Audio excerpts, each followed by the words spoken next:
বিসমিল্লাহি মিনাশ শাইতানির রাজিম। বিসমিল্লাহির রহমানির রহিম।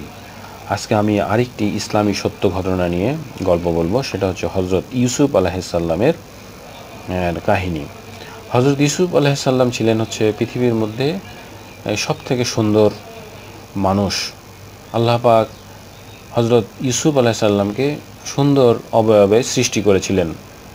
তো তার ঘটনা নিয়েই আজকে একটি সুন্দর কাহিনী গল্প করব। আশা করি সবাই মনোযোগ দিয়ে শুনবে।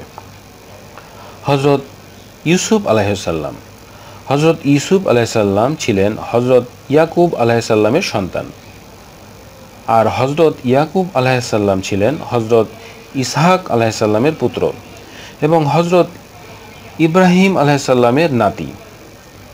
তার ছিল 12 জন সন্তান। তার মধ্যে সবচেয়ে ছোট ছিলেন বেইনিয়ামিন। বেইনিয়ামিনের বড় হলেন হযরত ইউসুফ আলাইহিসসালাম।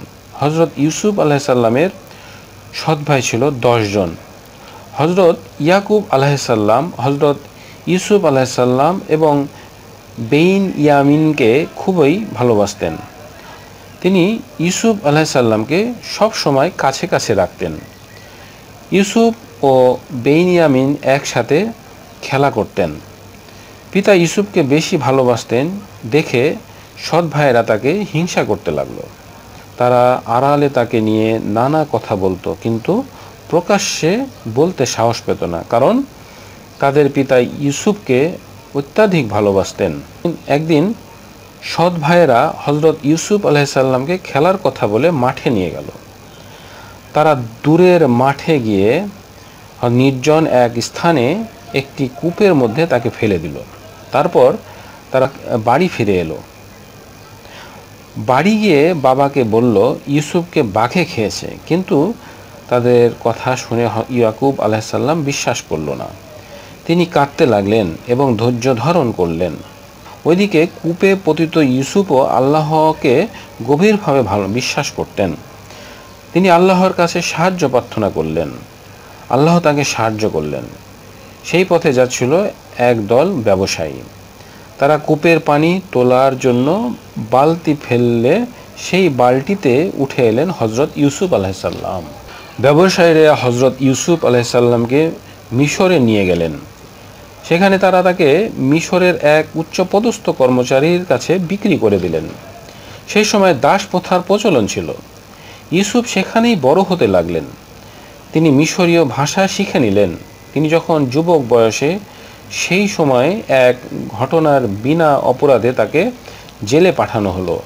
হযরত ইউসুফের মজেজা ছিল তিনি স্বপ্নের ব্যাখ্যা করতে পারতেন।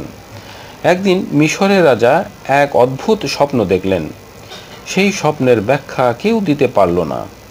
রাজার কানে গিয়ে পৌঁছলো ইউসুফ আলাইহিসসালামের কথা। তিনি তাকে ডেকে পাঠালেন। ইউসুফ রাজার স্বপ্নের ব্যাখ্যা দিয়ে দিলেন। শুনে রাজা খুব খুশি হলেন এবং ইউসুফকে মুক্ত করে দিলেন। শুনে রাজা খুব খুশি হলেন এবং ইউসুফকে মুক্ত করে দিলেন।